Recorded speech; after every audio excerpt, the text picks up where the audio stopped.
Hi guys, I'm Sonal and welcome to my channel. Today I'm doing something very different, so I'm sharing my morning routine with you.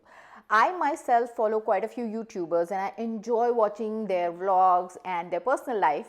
So I thought this would be a good idea to share mine with you. This is just my morning routine of what I cook during the mornings for lunch and breakfast.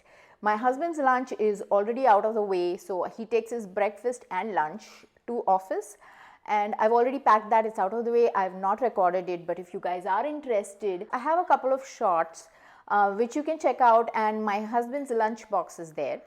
My kids are still studying from home, so the schools haven't started physically. My son has his vacation right now, so he wakes up whenever he wants. And unfortunately, to a certain extent, we all have a different diet.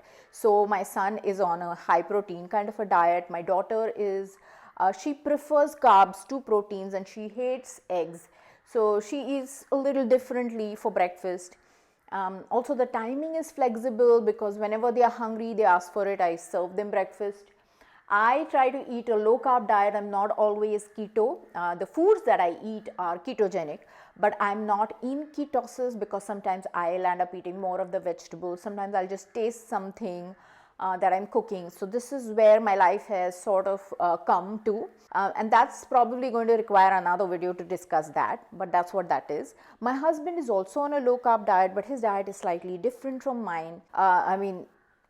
So whatever, like we all have our preferences, and which is what it should be, because everybody has a different taste palette and preferences, and they want to follow something that they can do in the long run. So let's start off. I'm going to show you what my kids are going to have for breakfast and what I have for breakfast. 99% of the time I skip breakfast, but I do have a coffee, and which is what I'm going to share with you. I'm going to share their lunches with you, and once that is done, the dinner is still to be made. A lot of times we order dinner. When we're ordering, we try to order foods that fit our diets. 60% of the time I cook, and 40% of the time we order.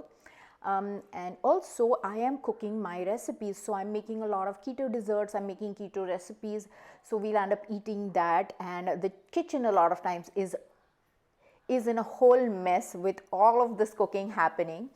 Probably I'll show you a day when all of that is happening, but the problem is when you're doing so much, it's difficult to record you recording and doing all of that, because it's like twice the effort. Recording any recipe is kind of twice the effort of cooking that recipe, and then recording yourself recording the recipe is 4 times the effort, and then it just sometimes gets too much. So I have never landed up doing that. Anyway, let's start off with the first few things that I made. I was never a coffee person, but somehow these days I can't function without my morning coffee. So here is a hot glass of water, to which I've added 1 whole teaspoon of coffee, because this is a huge glass of water, almost like 350 ml.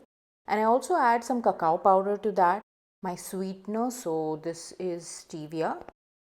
And along with that, I also add a few drops of iodine, because we don't eat iodized salt, and iodine is good for thyroid, which I am borderline on. Also some coconut milk, and I ran out of coconut milk, so this is another new brand that I have bought. None of this is sponsored. It seems like a natural organic coconut milk, and the price is good. Each pack is 100 ml. Let me share the link in the description and also show you a picture of the packet.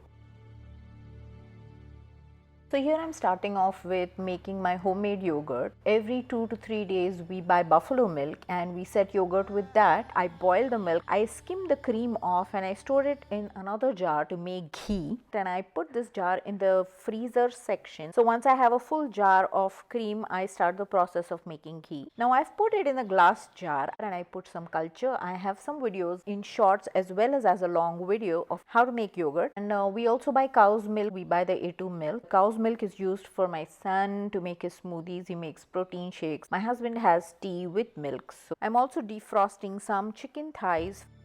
Mostly for breakfast, my son has 4 eggs. So I've put 4 eggs, some salt and milk in the pan, and I'm going to just whisk it in the pan itself. I'm going to share a video as to how you can quickly make scrambled eggs just using one pan and making it super easy. Generally, if I'm making scrambled eggs for myself, I'll use cream in place of milk, but this is the leftover milk because my jar doesn't hold as much, so I'm just going to use most of it to make the scrambled eggs. I've started the burner, and you want to keep it on a low gas, and I'm just like scrambling it. You want to keep moving the egg around so that you don't get like a super cooked bottom and runny top. And you can see that it's getting thicker, and I've also added some butter, and then you have to decide how loose or solid you want your eggs to be. I've stopped it at this point because it will continue to cook. This is some bread that my son is going to have with his scrambled eggs. So I'm going to put the scrambled eggs on top. You can also add some cheese because I love scrambled eggs with cheese. He finds it too filling, so I haven't done that.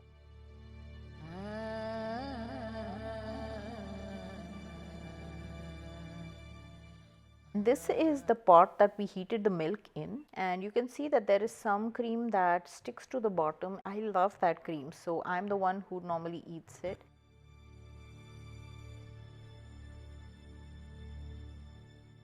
And here is my daughter's breakfast. So this is some dosa batter, which is like a pancake, but it's crisp and thin.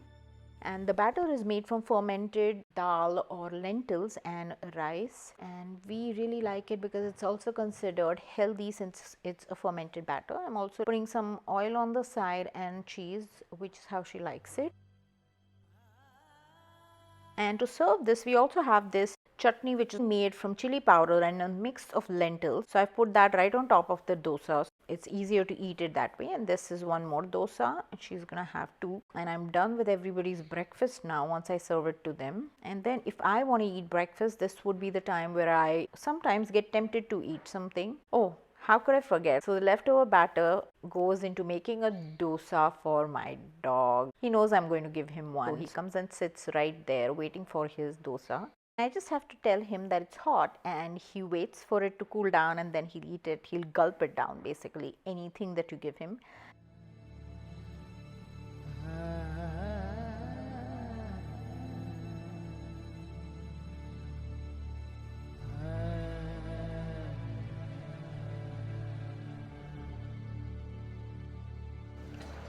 घे मिळूंगी गरम आहे गरम आहे गरम आहे.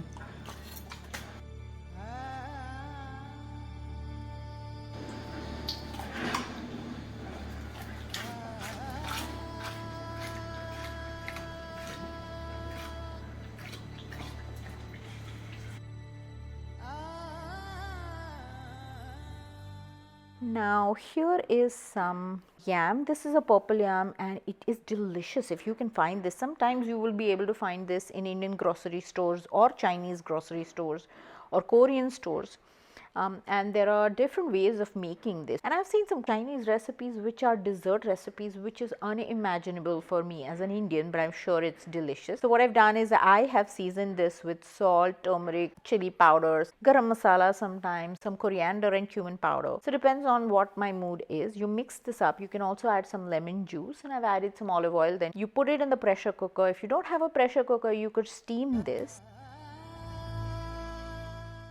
And then we're going to actually pan fry it, and which makes it so tasty. I will sometimes have like a piece of it. So here it is, it's cooked. You can see some of the masala has got burnt on the bottom. We're going to leave it out, and I'm putting this on a cast iron pan with some olive oil, and we're lightly going to brown it. So you just want the masala to get that oily taste which everybody likes. Yams are fried like this in India, and it's a substitute for fried fish for vegetarians.